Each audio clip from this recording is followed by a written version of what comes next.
السلام عليكم ورحمة الله. الحمد لله نحمده ونستعينه ونستغفره ونؤمن به ونتوكل عليه ونعوذ بالله من شرور أنفسنا ومن سيئات أعمالنا. من يهده الله فلا مضل له ومن يضلله فلا هادي له ونشهد أن لا إله إلا الله وأشهد أن محمدا عبده ورسوله. فإن خير الحديث كتاب الله وخير الهدي هدي محمد صلى الله عليه وسلم وشر الأمور محدثاتها كل محدثة بدعة وكل بدعة ضلالة وكل ضلالة في النار. أما بعد أعوذ بالله من الشيطان الرجيم. بسم الله الرحمن الرحيم. يا أيها الناس اتقوا ربكم الذي خلقكم من نفس واحدة وخلق منها زوجها وبث منهما رجالا كثيرا ونساء واتقوا الله الذي تساءلون به والأرحام إن الله كان عليكم رقيبا. محترم ناظرین جلسہ، عزیز سامعین و سامعات، مہمانان خصوصی، میں آپ سب کا اس جلسے میں تہہ دل سے استقبال کرتی ہوں. آج میری تقریر کا عنوان ہے عورت کا اسلامی کردار. تمام قسم کی تعریفات وحدہ لا شریک خالق کائنات مالک ارض و سماء کے لیے.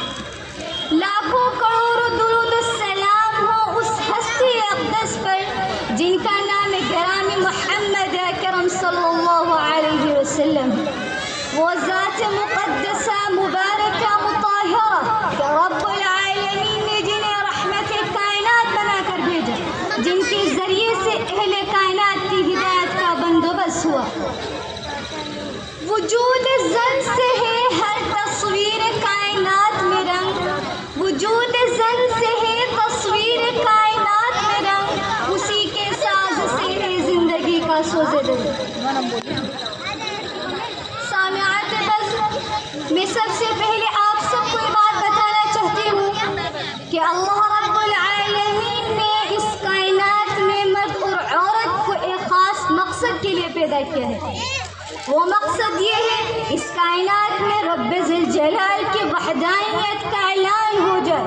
اس مقصد کو پورا کرنے کے لیے اللہ رب العالمین نے حوا علیہ السلام اور آدم علیہ السلام کو پیدا فرمایا. وہ اس دنیا کے سب سے پہلے مرد تھے، پھر ان سے ان کی بیوی کو پیدا کیا اور وہ اس دنیا کی سب سے پہلے عورت تھی. اللہ تعالیٰ سورۃ النساء میں ارشاد فرماتے ہیں یا ایھا الناس اتقوا ربکم الذی خلقکم من نفس واحدہ وخلق منها زوجها وبث منهما رجالا كثيرا ونساء واتقوا الله الذي تساءلون به والأرحام إن الله كان عليكم رقيبا. اے لوگو، اس اللہ سے ڈرو جس نے تمہیں جان سے پیدا کیا ہے، پھر اس سے اس کی بیوی کو پیدا کر کے دنیا میں کثرت سے مرد اور عورت پھیلا دیے.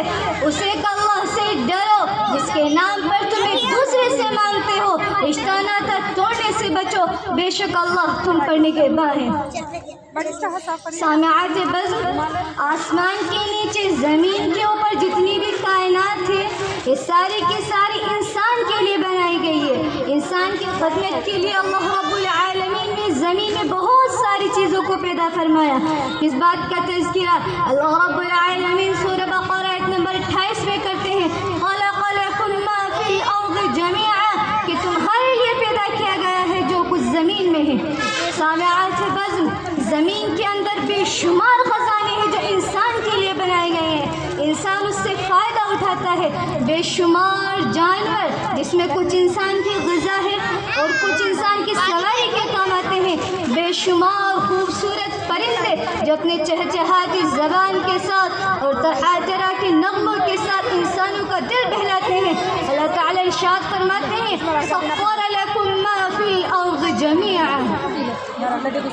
سامعات بزم، عورت ایک ذمہ دار ہستی ہے، اس کی تخلیق ایک خاص کردار کے ساتھ لائی گئی.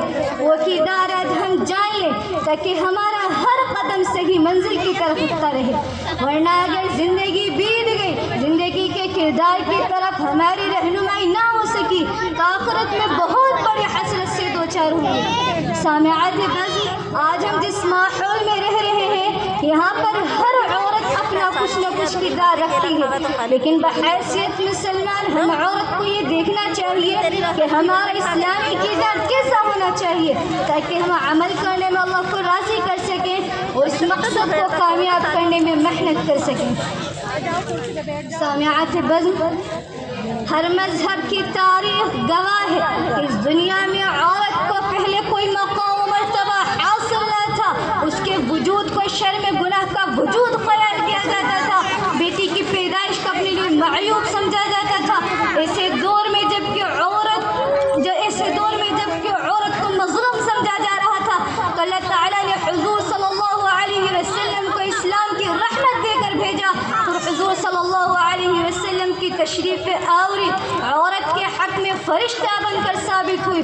حضور صلی اللہ علیہ وسلم نے عورتوں کے مقام و مرتبے کو بلند کرتے ہوئے فرمایا، اے لوگو، اس عورت کی تم بے عزتی کرتے ہو، اس عورت کو تم ادنا چیز سمجھتے ہو، اس عورت کو تم صرف اپنی ضرورت کا سامان سمجھتے ہو.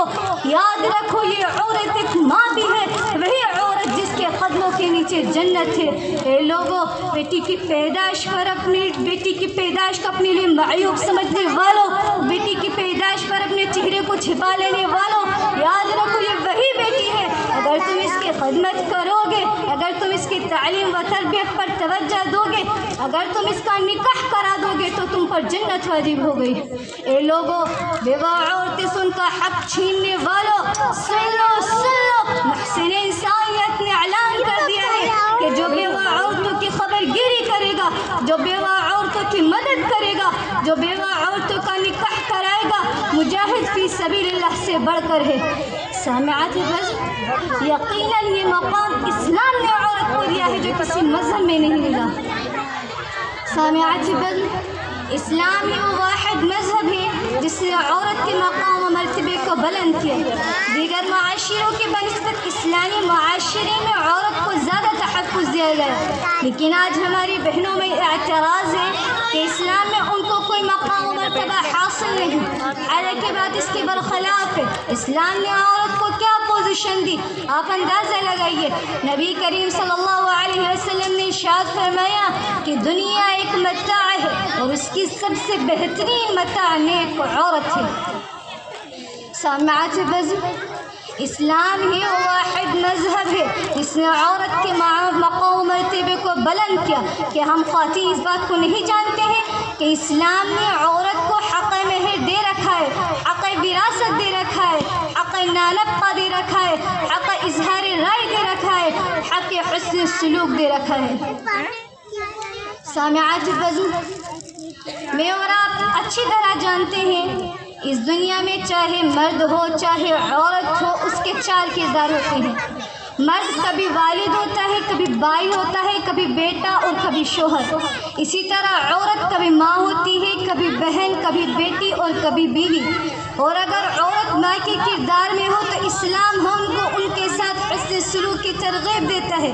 سامعات بزم، اسلام میں ماں کی اہمیت بہت زیادہ بتائی گئی ہے. جہاں پر اللہ رب العالمین نے اپنے حقوق کا تذکرہ فرمایا، وہاں پر والدہ کے حقوق کا بھی تذکرہ فرمایا. بار بار اللہ رب العالمین ہم سب کو والدہ کے ساتھ حسن سلوک کرنے کی ترغیب دیتے ہیں، یہاں تک کہ ان کو جھڑکنے اور ان کو تک کہنے کو ہم کو منع کرتے ہیں. سامعین اکرام، اسلام میں ماں کا مقام بہت بڑا ہے. سامعات بزم، اسلام میں عورت کا دوسرا کردار بیوی ہونے کی حیثیت سے ہوتا ہے اور یہ کردار نکاح کے ذریعے سے وجود میں آتا ہے.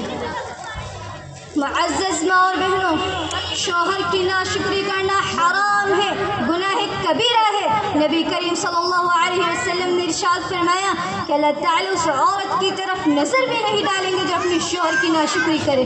نبی کریم صلی اللہ علیہ وسلم نے ارشاد فرمایا کہ ایک عورت اپنے رب کا اس وقت تک حق ادا نہیں کر سکتی جب تک وہ اپنے شوہر کا بھی حق ادا نہ کر لے۔ اسلام میں ایک بیوی کا کردار یہ ہونا چاہیے۔ سامعات بزم، ہمارا اسلامی نظریہ بیٹی کے ساتھ یہ ہونا چاہیے کہ بیٹی ہمارے لیے رحمت، برکت، بخشش کا ذریعہ، مغفرت کا ذریعہ، جہنم سے ڈھال اور جنت میں لے جانے کا ذریعہ ہے۔ والدین کو چاہیے کہ اپنی بیٹی کی پیدائش پر خوشی کا مظاہرہ کرے۔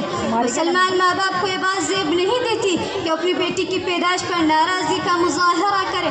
اس زمانے جاہلیت میں ہوتا تھا کہ بیٹی کی پیدائش پر ناراضی کا مظاہرہ کیا جاتا تھا، لیکن آج اللہ رب العالمین نے ہم کو اسلام جیسی نعمت سے نوازا ہے، تو ہمارے اسلامی نظریے بھی یہی ہونا چاہیے کہ بیٹی ہمارے لیے رحمت، برکت، بخشش کا ذریعہ، مغفرت کا ذریعہ، جہنم سے ڈھال اور جنت میں لے جانے کا ذریعہ ہے۔